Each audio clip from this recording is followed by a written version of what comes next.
உலகின் தலைசிறந்த மருத்துவக் கல்லூரிகளில் படித்த இதயவியல் நிபுணரான நான் சொல்லும் இந்த அரிய உண்மை இன்னும் பலரையும் தொடவில்லை. முன்பு நகரவாசிகள் மட்டுமே ஆன்ஜியோ செய்து கொண்டேன், ஸ்டென்ட் வைத்துக் கொண்டேன் என்று பெருமைப்பட்டுக் கொள்வார்கள். இப்போது கிராமப்புறத்தில் வசிக்கும் மக்களும் தங்கள் இதயத்தை கெடுத்துக் கொள்ளும் வேலையில் இறங்கிவிட்டார்கள். ஆன்ஜியோ, ஸ்டென்ட் வைப்பதும் ஏமாற்று வேலைகளின் உச்சகட்டம் என்று நான் சொன்னால் நீங்கள் அதிர்ச்சி அடைய வேண்டாம். எல்லாம் பணம் பிடுங்கும் மருத்துவ மாஃபியாக்களின் கைவண்ணம். குடிநீர் குழாய் பழுது பார்ப்பவர்கள் போல இதய குழாய் அடைப்பை சரி செய்கிறேன் என்று கத்தி கப்படாவை தூக்கிக் கொண்டு இதய மருத்துவர்கள் வரிசையாக நிற்கின்றார்கள். உஷார் நண்பர்களே, இதயத்தில் அடைப்பு இருந்தால் தயவு செய்து அதை நீக்க வேண்டாம். ஸ்டென்ட் வைக்கிறோம், ஆன்ஜியோபிளாஸ்டி மூலமும் பைபாஸ் மூலமும் அடைப்புகளை நீக்குகிறோம் என்று சொல்வதெல்லாம் மருத்துவ துறையில் உள்ள ஊழல். நம் உடலே ஒரு நல்ல மருத்துவர் என்று மீண்டும் மீண்டும் சொல்லி வருகிறேன். ஒரு இடத்தில் இதய அடைப்பு ஏற்பட்டால் வேறு பாதையில் ரத்தம் செல்ல இயற்கை ஏற்பாடு செய்துவிடும். இது இயற்கை நமக்கு கொடுத்த வரம். இதயம் வலிக்கிறது என்று வருந்தி வருபவர்களுக்கு மருந்துகளை விடவும் நர்சொற்கள் நன்றாக வேலை செய்யும். இதை ஆய்வு மூலம் கண்டுபிடித்துள்ளார்கள். சயின்ஸ் டிரான்ஸ்லேஷனல் மெடிசன் என்ற மருத்துவ இதழில் இது சம்பந்தமான கட்டுரை வெளிவந்துள்ளது. இந்த ஆய்வை செய்தவர்கள்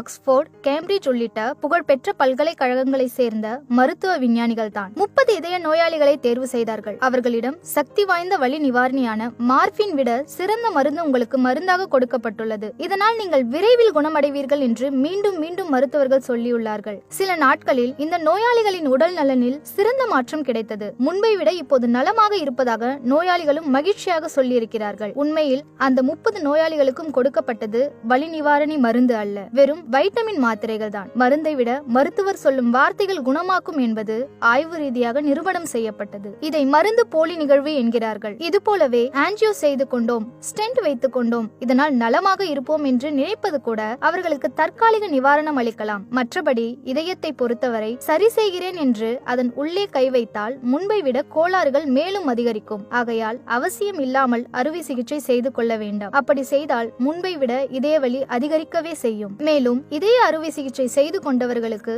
மற்றவர்களை விட 50 மடங்கு முடக்குவாதம் வருவதற்கான வாய்ப்புகள் உள்ளன. இன்னும் பல கோளாறுகள் ஏற்படும். ஆகையால் நல்ல இதய மருத்துவரை அணுகினால் நிச்சயம் அறுவை சிகிச்சை செய்ய பரிந்துரை செய்ய மாட்டார். மாறாக யோகா பயிற்சிக்கு செல்ல ஆலோசனை சொல்வார்.